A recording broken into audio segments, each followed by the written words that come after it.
Where'd you get that? I found it. Well, go find it again! Well, go find it again! Well, go find it again! You lose! Need some change? No, Why? because I'm all out of money! Well, it's been a while since I've had another classic get woke, go broke scenario. Smash that thumbs up button to pay respects to Kickstarter's business as it is crumbling.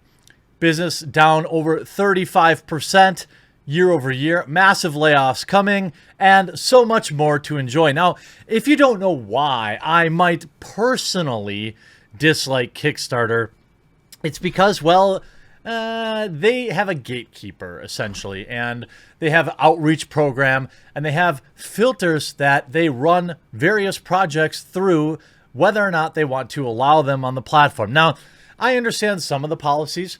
Maybe they don't want people funding the pew-pews on there. That's fine. But it goes so much further beyond that. They are susceptible to outrage mobs on Twitter to have certain projects removed. When I was funding exclusivelygames.com, by the way, which is a website that covers video games and gaming, no ads and no politics, 100% funded by the community, they wouldn't have let me launch there because there were that many people against that website. Now, you should check out exclusivelygames.com, though. There were that many people against it. They have a history of banning certain comic books, for example. You can look at, we go all the way back to 2019. Tech giant Kickstarter bans comic book, says that MS-13 is a marginalized group. You can see all sorts of other. Kickstarter appears to be shadow banning a particular campaign. Comic book creator launched a Kickstarter for his upcoming campaign, but it appears Kickstarter is shadow banning the campaign. They described, so not only do they engage in outright banning or removing people, but they will apparently also shadow ban people that they don't like. Now, of course, this tends to be one particular side of the aisle, but you know, I don't really have any other examples. I'm not going to say that it's only for sure right-leaning folks, but that's the examples that I have. And quite frankly, this does line up with, you know, everything we've seen. Now, the woke employees that work at Kickstarter also were working on unionizing. Then back in late 2019, Kickstarter, the company that is just super woke and just wants to help you, was accused of union busting after firing 2 employees. Kickstarter had fired 2 employees who headed a unionization effort within the company, according to Slate. The crowdsourcing company fired Taylor Moore, its head of comedy and podcasts, and Thursday, a week after firing Clarissa Redwine, one of the design and technology outreach leads. By the way, these outreach leads are essentially gatekeepers. They're the ones that vet projects before allowing them. That's why I would be interested to see how Indiegogo is doing now. Certainly crowdfunding is as big as it's ever been, except, you know, there's a large section of the community. I mean, the independent comic book community has raised millions of dollars on Indiegogo. I raised a couple $100,000 on Indiegogo. The sole reason I didn't use Kickstarter was because of their censorious behavior. Of course, I would have rather used Kickstarter because they have a much larger audience, but I'm not going to support that type of censorship. Now, after being super woke, you can see Taylor Moore. This morning, after 6 years of pouring my life into the mission and staff and creators of Kickstarter, I was fired for organizing a union. They offered me no real reasons, but 1 month severance for signing an NDA. I will not be signing it. Last week, another member organization committee, Clarissa Redwine, was also fired. And today, a third prominent member of the union was told there's no place for him at the company. I stand in firm solidarity with my friends and colleagues. Well, you're unemployed now, so I don't know how that worked out for you. Again, Kickstarter then reached out and said, Kickstarter has not fired or otherwise retaliated against anyone for union organizing. We have affirmed the staff's rights to organize, and nearly 6 months after organizing effort was announced, the decision remains in their hands. Over that time, Kickstarter's leadership has worked to foster an environment where the right to organize and the rules around the process were followed and respected. Now, interestingly, obviously we knew how these terminations would be perceived, but it would be unfair to not hold those people to the same standards as the rest of our staff because they are union organizers, essentially saying, hey, just because they're in a union doesn't mean we can't fire them. Now, how have things been going for Kickstarter? Well, Kickstarter's live project count is down 35%. Layoffs planned as crowdfunding takes a serious blow, which is interesting to me because I don't think crowdfunding is. I think Kickstarter is. Crowdfunding is taking a serious hit to everything going on right now. A Kickstarter internal memo from CEO Aziz Hassan, obtained by The Verge, indicates that the new projects have dropped by 35% year over year, with no clear sign of rebound. The steep drop has led to the company discussing potential layoffs with the Kickstarter employee union and finding ways to cut expenses, including cutting pay for management, capping new hires, and being selective when filling newly vacant positions. It's interesting to me. It's always the most shocking thing to me is how these tech giant companies have like $0 in the bank. Isn't it? Like they're completely out of money after 4 or 5 months. And in Kickstarter's case, it's not like no money's coming in. And when we look at Disney, for example, okay, the entire Disney park is shut down. They have $0 coming in. AMC theaters have $0 coming in. So the outlay for employees and rent and all this kind of stuff is extremely, extremely painful when you have nothing to offset it by. But Kickstarter is still existing. Now, I will say there is, I don't know how many other people out there are like this, but I will say for me, so I raise money for Exclusively Games twice a year. And we were due like 3 months ago to start a new one. Then everything happened. So I wasn't going to, I felt like obviously right now is not a good time to ask people for money, especially for a video game website when people need to pay for essentials. So I've been paying for it out of my own pocket, and I'll run one when things calm down. So certainly I'm sure there are people like that.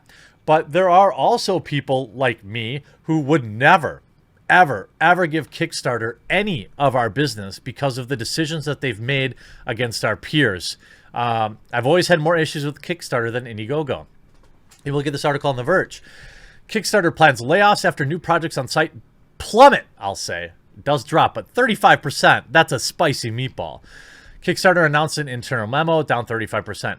Conversations are now starting with Kickstarter's union organized about potential layoffs. 60% of Kickstarter's 140 employees are unit members, and they successfully voted to unionize just 2 months ago. So just 2 months ago. I've always thought that these unions are ridiculous. In modern times, they have no power. I know like the video game journalist union wants to be a thing, but ultimately they don't have any power. All the major people who are upset, guys like Jason Schreier, people like Heather Alexandria, and people like Anastasio or whatever, Cecilia D'Anastasio, all of them who stomped their feet and said, video game journalist union now, guess what they all did? They all quit and went to other companies because they weren't going to get any respect from that either. Just 2 months after unionizing, everything's falling apart.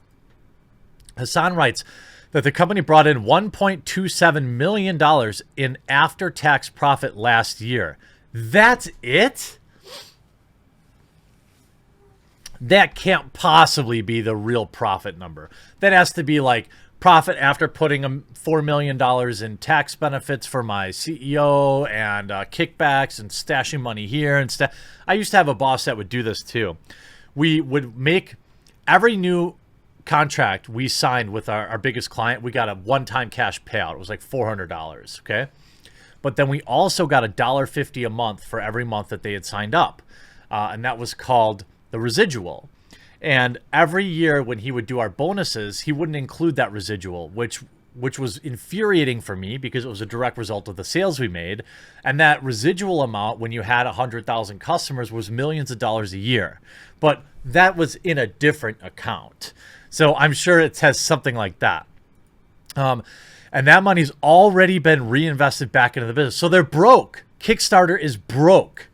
Now he's looking for more significant cost cutting, including reducing senior leaders' salaries, including his own, not automatically hiring back open roles, and cutting budget wherever they can. Still, layoffs are likely imminent. We must look more broadly at ways to restructure the business, including potential layoffs across teams and all levels of staff, the memo states. Hassan says Kickstarter is in talks with the Office and Professionals Union, which represents Kickstarter Union.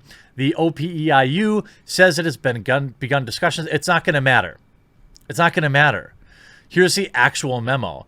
As you know, although projects on the site continue to garner plenty of support from backers, we've seen fewer projects launch on the platform over the last several weeks. The live project count is down 35% below where it was this time at last year, with no clear sign of rebound.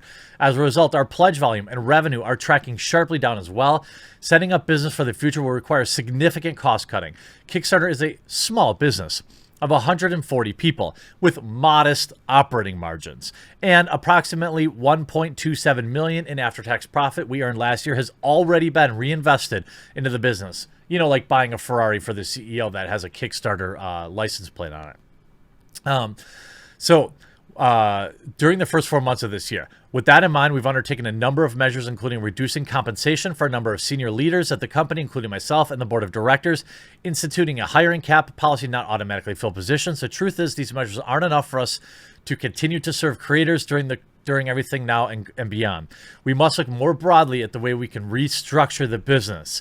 The uncertainty of this moment is stressful, and I recognize you each shouldering some part of that. We're going to navigate through this thoughtfully and transparently to align things the best we can. Kickstarter's broke, and it took 4 months to do it.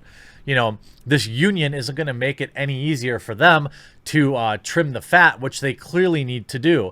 Maybe they shouldn't have, established this relationship as having such a huge gatekeeping thing to jump through to get hired, to allow your project go there. I would love to have access to all the people that are on Kickstarter, but I'd have to know for a fact that these gatekeepers, these outreach people, don't work there anymore. And they do. Let's see if they all get terminated.